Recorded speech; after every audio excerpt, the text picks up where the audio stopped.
During our Year 4 Digital Technologies lesson today, we will be exploring how data can be represented in different ways depending on its purpose. As a class, we will collect data based on random topics to compare how many students have similar likes and dislikes. To begin this lesson, all students will sit on the carpet with their whiteboards and pens in their laps. On the board, I will display a list of questions that you will respond to using either a non-verbal action, for example, raising your hand or thumbs up, thumbs down, or a written response using your whiteboard. After each student has voted, I will tally the results and display them using a number tally on the board. Our topic today is ice cream sundaes. When I ask you a question, you are to respond using a non-verbal reaction or a written response using your whiteboard. For example, I will ask, do you prefer chocolate, strawberry, or vanilla ice cream?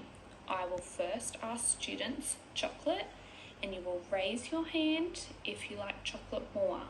Strawberry, you will raise your hand or write strawberry on your whiteboard to respond.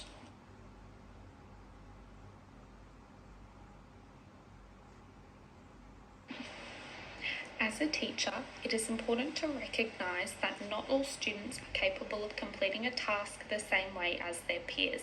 Therefore, by implementing various strategies into the lesson, such as using non-verbal actions to respond to a question or using written responses, students can complete the task in a way that best suits their needs.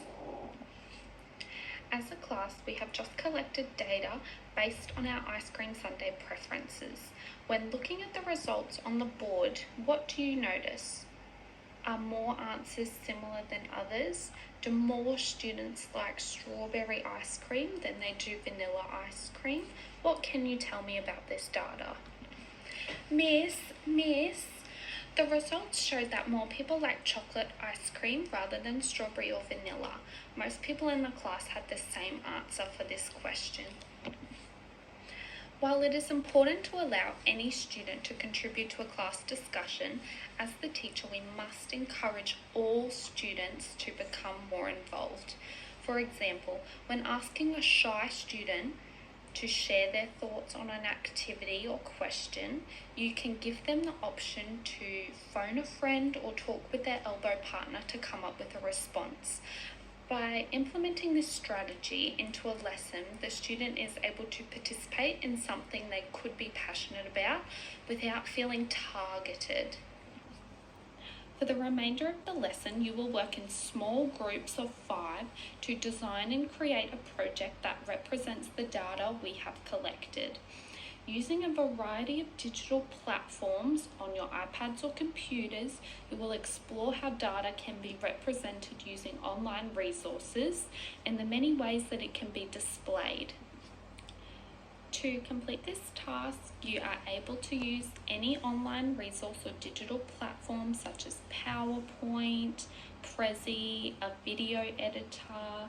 You can create a digital poster or a bar graph. Anything is okay.